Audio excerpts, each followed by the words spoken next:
Have you ever stared at the ceiling first thing in the morning, knowing you have things to do, places to be, people to answer, and yet you can't even move? Your body's not broken. You're not ill.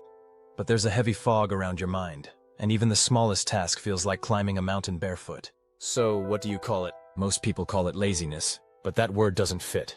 It doesn't capture the way your chest tightens just thinking about opening an email. It doesn't explain why replying to a simple message feels like a burden. It doesn't account for the racing heart, the looping thoughts, the sense of drowning in a pool of your own expectations. What you're feeling is not laziness. It's emotional overwhelm, and it's more common than you think. We live in a world that glorifies hustle, productivity, and grind culture. You're told that if you just work harder, push through, get up earlier, sleep less, success will come. You'll be respected, valued. Enough! But what about the cost? What about the inner world you're carrying? The invisible burdens, the emotional backlog, the mental tabs you forgot to close, the constant pressure to hold it together while pretending you're fine. You're not lazy, you're running on empty. Let's get this clear. Laziness is not a personality trait. It's not a flaw. In many cases, what people label as lazy behavior is actually emotional burnout, anxiety shutdown, or depressive freeze. According to a 2023 report from Mental Health UK, 59% of people who feel constantly tired attribute it to emotional and mental fatigue, not physical exertion. That's more than half the population walking around feeling emotionally drained but calling themselves lazy. Why? Because it's easier to shame ourselves than it is to slow down and admit, I'm not okay. Let's talk about what this really looks like. You're staring at your to-do list, and it's not that you don't care. In fact, you care deeply. That's part of the problem. But your mind feels like it's underwater. You can't think clearly. You jump between guilt for doing nothing and dread about doing anything. You try to start something, anything, but you feel paralyzed. And then the guilt doubles. You think, everyone else seems to manage, why can't I? You're not lazy. You're emotionally overwhelmed. There's a reason your brain feels like it's short-circuiting. The prefrontal cortex, responsible for decision-making, planning, and focus, gets impaired under prolonged stress. Instead of being productive, your brain switches into survival mode, fight, flight, or freeze. Often, emotional overwhelm causes that freeze response. You don't act. You don't move. You don't even feel like yourself. And then you punish yourself for it. According to the APA, American Psychological Association, this kind of chronic stress can lead to symptoms that mimic ADHD. Difficulty concentrating, memory lapses, impulsive reactions, and even emotional numbness. This isn't a discipline issue, it's neurochemical. You might not be running marathons or lifting weights, but your mind is doing the emotional equivalent. Every day, you're managing feelings you haven't processed. You're reliving conversations you had 5 years ago. You're worrying about things you can't control. You're caretaking other people's emotions while neglecting your own. This is called the invisible mental load, and it's exhausting. It's like running 10 apps in the background on your phone. Eventually, your battery drains, even if the screen looks off. You're not lazy, you're out of bandwidth. Now add in this layer, the pressure to look fine. You smile when you're hurting. You say, I'm okay, when you're anything but.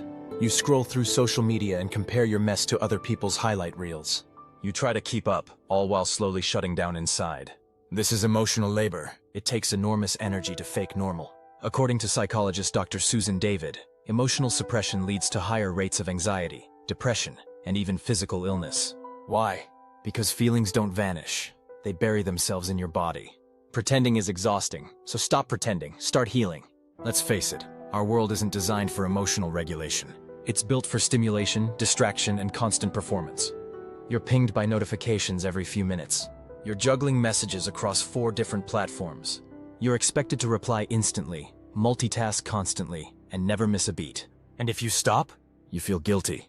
This constant state of mental engagement keeps your nervous system in low-grade fight or flight mode all day long. No wonder you feel frozen when the day ends. You're not lazy. You're dysregulated.